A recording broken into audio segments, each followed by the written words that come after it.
여러분 지금 코인 시장 보시면서 한숨 쉬시는 분들 정말 많으시죠? 도대체 내 계좌가 왜 이 모양인가 답답하실 텐데요. 지금 비트코인이 얼마나 많이 팔렸는지를 직관적으로 보여주는 아주 중요한 지표가 하나 있어요. 이름은 조금 어렵지만 개념은 간단합니다. 시장이 과하게 팔렸는지 아니면 과하게 사졌는지를 0부터 100 사이의 숫자로 딱 보여주는 지표거든요. 보통 이 숫자가 30 아래로 떨어지면은 야, 이거 지금 인간적으로 너무 많이 팔았다라는 신호로 볼 수밖에 없는데 지금 이 숫자가 몇 가지 떨어졌는지 아세요? 30도 아니고 무려 16 근처까지 곤두박질 쳤습니다. 지금까지 공개된 자료들을 다 모아서 봐도 최근 몇 달 사이에 가장 낮은 수준이죠. 그만큼 시장 전체에 엄청난 공포감이 짙게 깔려 있다는 뜻입니다. 먼저 상황이 이렇다 보니까 우리 리플 투자자분들 사이에서 자연스럽게 이런 질문이 나올 수밖에 없어요. 아니, 이거 다 리플이 또 무슨 사고를 쳐서 이렇게 떨어지는 건가요? 라고 말이죠. 그런데 결론부터 명확하게 말씀드리자면 절대 아닙니다. 리플 자체는 아무런 문제가 없어요. 비트코인이 왜 이렇게 빠졌는지를 차근차근 뜯어보면 그 정답이 아주 시원하게 보이실 겁니다. 리플이 약해서 떨어진 게 아니라 시장의 대장인 비트코인이 흔들리니까 시장 전체가 같이 흔들렸고 우리 리플도 그 거대한 파도에 잠시 휩쓸린 것뿐이에요. 그럼 비트코인은 도대체 왜 이렇게 흔들렸을까요? 우리가 주목해야 할 첫 번째 이유는 바로 시장에서 돈들이 대거 빠져나갔기 때문입니다. 비트코인을 담아서 주식처럼 편하게 사고 팔 수 있게 만든 투자 상품, 다들 아시는 ETF가 있죠. 그런데 이 현물 ETF 상품에서 무려 13일 연속으로 돈이 유출되는 사태가 벌어졌어요. 게다가 그 규모가 원화로 자그마치 6조 원까지 불어나 버렸습니다. 제가 지난번 영상에서 전해드릴 때까지만 해도 한 2조 원대 규모였는데 그새 자금 이탈 규모가 따당으로 2배 넘게 늘어나 버린 거죠. 이러니 대장 주가 버틸 수가 없었던 겁니다. 여기에 불을 지핀 두 번째 이유가 또 있습니다. 전 세계에서 비트코인을 가장 많이 사모은 걸로 유명한 회사, 우리 구독자분들도 잘 아시는 마이크로 스트래티지입니다. 이 대형 기관 투자자가 이번에 비트코인을 일부 매도했다는 소식이 전해진 거죠.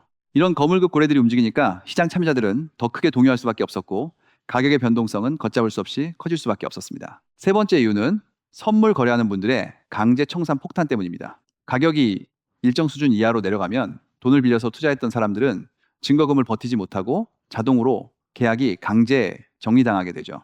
이게 아주 무서운 게 하루에만 청산 규모가 원화로 1조 원 넘게 계속 터지더니 심한 날에는 무려 13조 원까지 청산 폭탄이 터지기도 했습니다.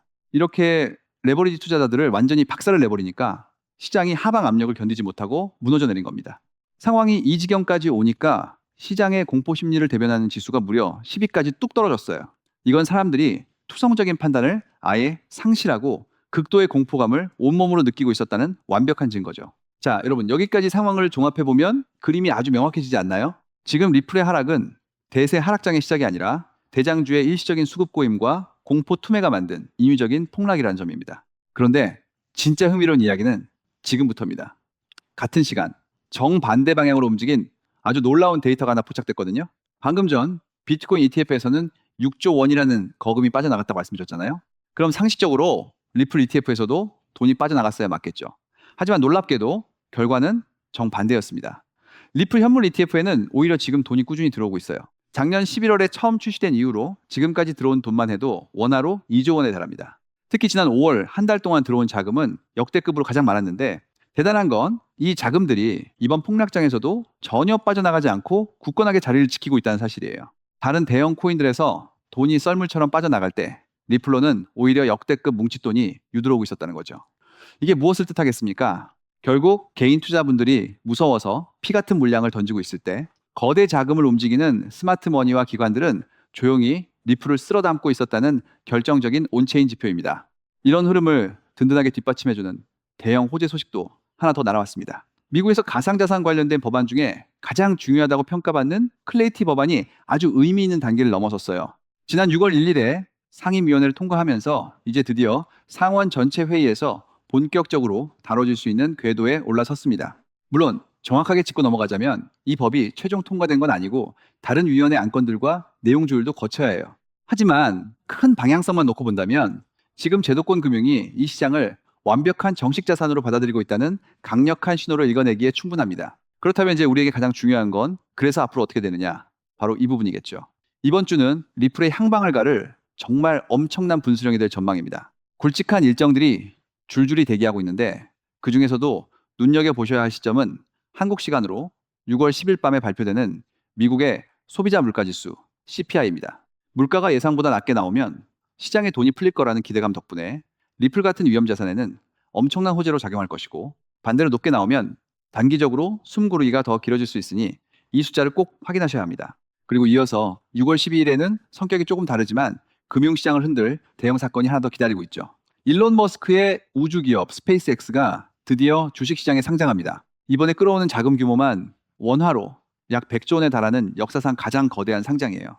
솔직하게 말씀드려서 이게 리플과 직접적인 연관이 있는 건 아닙니다. 다만 이렇게 어마어마한 자금이 한 곳으로 쏠리다 보면 코인 시장의 자금이 잠시 유출되면서 가격이 평소보다 출렁일 수 있으니 이번 주 후반에는 변동성이 좀 커질 수 있겠구나 정도로 차분하게 대비해 두시면 좋습니다.